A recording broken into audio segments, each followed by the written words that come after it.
Sebelum Menhan Prabowo Subianto bikin geger dunia karena menolak hadir di KTT Jeju dan malah terbang ke Rusia, ternyata ada yang lebih dulu mendarat di negeri beruang merah. Bukan politisi, bukan diplomat, tapi kapal perang dan prajurit TNI Angkatan Laut. Apa misi mereka? Latihan biasa? Atau manuver strategi tingkat tinggi yang sedang digelar diam-diam oleh Indonesia dan Rusia? Tanggal 10 sampai 12 Juni 2025, TNI Angkatan Laut secara resmi melaksanakan pertemuan bilateral dengan Armada Pasifik Angkatan Laut Rusia di Vladivostok. Delegasi Indonesia dipimpin oleh Letkol Laut P. Yudah Trismoyo. Tapi ini bukan sekadar kunjungan persahabatan.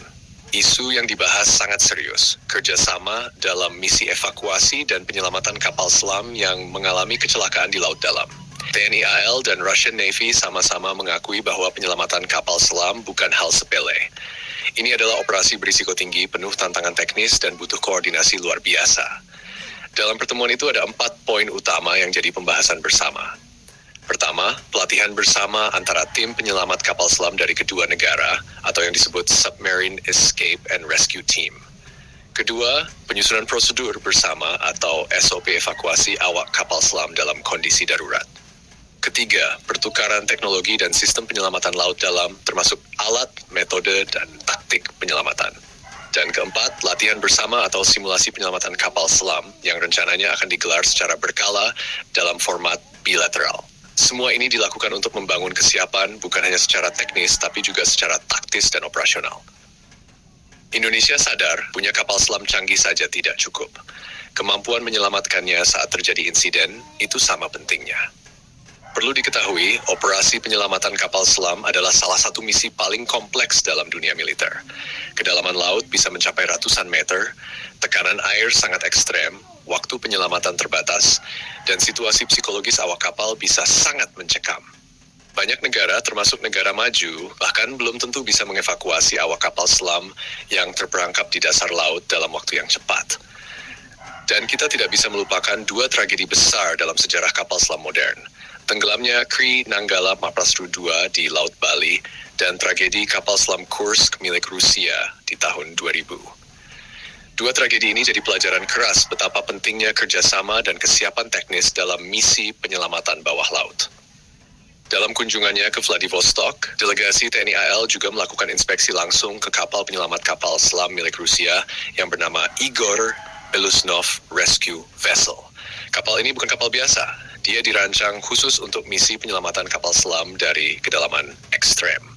Kapal ini dilengkapi dengan Deep Submergence Rescue Vehicle atau kendaraan mini selam penyelamat, chamber dekompresi, sonar pencari objek dalam laut, dan sistem komunikasi bawah laut. Bisa dibilang, Igor Belousnov adalah rumah sakit berjalan di kedalaman laut dan punya kemampuan untuk menyelamatkan belasan hingga puluhan awak kapal selam sekaligus dari kedalaman lebih dari 200 meter. Kalau Indonesia bisa berlatih dan bekerja sama dengan sistem seperti itu, maka kemampuan TNI AL dalam penyelamatan bawah laut akan naik kelas secara signifikan.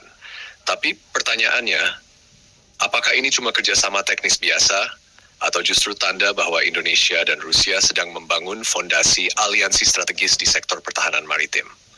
Pasalnya, kerjasama ini bukan kejadian yang berdiri sendiri. Sebelumnya pada 1 Juni 2025, kapal perang Rusia juga bersandar di Pelabuhan Tanjung Priok dan disambut secara resmi oleh TNI AL.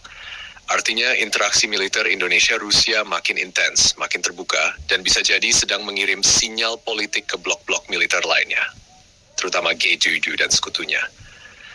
Yang makin menarik, di saat yang sama, Menhan Prabowo Subianto justru menolak hadir dalam KTT G7, sebuah forum elit negara-negara barat, dan malah memilih untuk terbang ke Moskow. Dalam kacamata geopolitik, ini adalah sinyal yang sangat kuat. Indonesia sedang menunjukkan bahwa kita tidak mau hanya jadi pengikut blok manapun. Justru sebaliknya, Indonesia ingin membangun hubungan strategis yang seimbang, terbuka ke semua pihak, dan fokus pada kerjasama nyata. Salah satunya peningkatan kapasitas penyelamatan laut dalam bersama Rusia. Dan dampaknya sangat positif.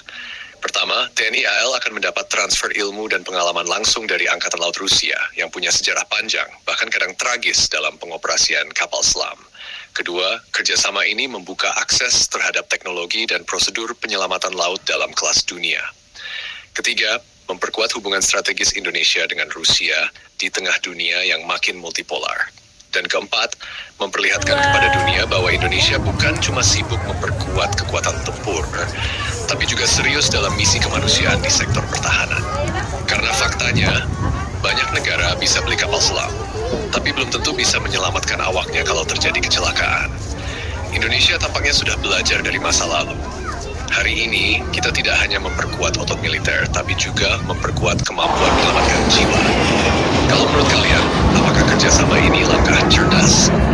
Atau justru manuver berani yang penuh risiko geopolitik? Tulis pendapat kalian di kolom komentar. Jangan lupa like, share, dan subscribe channel Mata Militer Pak, karena informasi militer bukan cuma soal senjata, tapi juga soal strategi. Akan kita tampilkan dan kita saksikan